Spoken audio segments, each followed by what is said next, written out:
मेरे पहले सवाल में ही एक और सवाल ये था कि इफ़ वो जो लड़की पे टॉर्चर किया जा रहा है या फिर उसको अब्यूज़ किया जा रहा है, वो खुद से कह रही है कि उसको अब्यूज़ किया जा रहा है और उसके पास ना दिखाए, तो फैमिली वाले मानते नहीं हैं। वो बोलते हैं कि इसके ऊपर जिन का साया है या कुछ है, तो इसलिए ये ऐसी बातें कर रही। वो राखी तो ऐसे हो ही नहीं सकते। तो ऐसे फैमिली मेंबर्स को कैसे समझाया जाए, क्योंकि बहुत ज़्यादा काफ़ी लड़कियों का ऐसे सुनने में आ रहा है। और महरम का रहना लाजिम है क्या वो उस जगह पे जब राखी ट्रीट कर रहा हो? सवाल यह है कि कोई राक़ी है और वो इलाज करने का दावा कर रहा है, लेकिन वो औरत के साथ गलत अमल कर रहा है। औरत घर पे बोलती है, लेकिन वो घर वाले बोल रहे हैं कि ऐसा कुछ भी नहीं है, वो जिन का असर है, इस वजह से हो रहा है।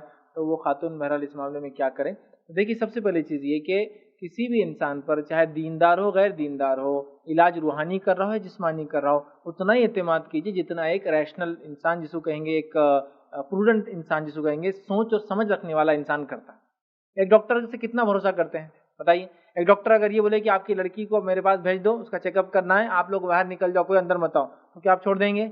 नहीं, आप बोलेंगे नहीं, कोई एक आदमी तो साथ होना चाहिए। चलो, कोई जेंट्स नहीं तो कोई लेडीज साथ खड़े हो जाएंगे, कोई लेडीज नहीं तो कोई जेंट्स खड़े हो जाएंगे, मर्द है तो कोई औरत साथ हो, औरत है तो कोई मर्द हो, महरम के साथ महरम हो सकता है, या फिर जरूरत पड़ने पर कोई घर का रिश्तेदार, कोई ना कोई तो साथ होता है ना। तो उतनी सोच समझ के साथ उससे भी ट्रीट करना। नहीं, बहुत दीनदार आदमी है भाई, इतनी बड़ी दाढ़ी है, इतना बड़ा शमला पहने हुए, इतना बड़ा मामा बांधे हुए, इन पे क्या वो कर सकते, तुमको जिन ऐसा बोल रहा फला भयकारा, ये ऐसी बातें बिल्कुल दुरुस्त नहीं है। इस मामले में इंसानों ने बहुत बहुत बहुत ज़्यादा मोहतात होने की ज़रूरत है। तो जितना दुनिया में एक डॉक्टर से आप एहतियात करेंगे, एक आम आदमी से एहतियात करेंगे इलाज के लिए, उतनी ही एहतियात एक राखी वगैरह ऐसे लोगों से भी ज़रूरी है। वरना लोगों ने इस चीज़ को एक तो पेशा बना लिया, पेशा बनाने के बाद बहुत सारी बार गैर गलत अमल जो है अपने पेशेंट के साथ करते हैं, और उस पर यह रहता है कि भाई सामने कोई नहीं होना, मैं अकेला इलाज करूँगा।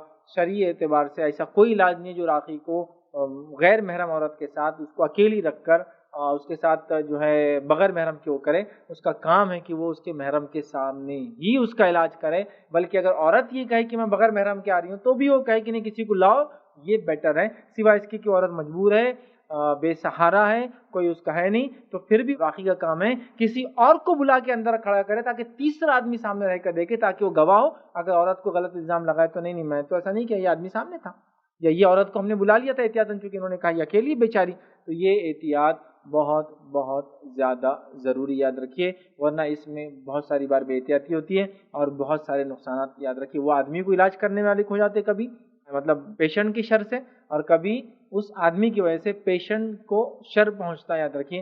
तो दोनों मामले में बहुत ज़्यादा एहतियात करने की, याद रखिए, ज़रूरत है। और वैसे भी जहाँ महरम गैर महरम का मामला है, यहाँ एहतियात का पहलू ये है कि गैर महरम औरत जा ही ना ऐसे आदमी के पास। इलाज को जाती है तो कोई उसका महरम उसके साथ हमेशा होना चाहिए, जैसे दवाखाने में होता है वैसे यहाँ भी होंगे।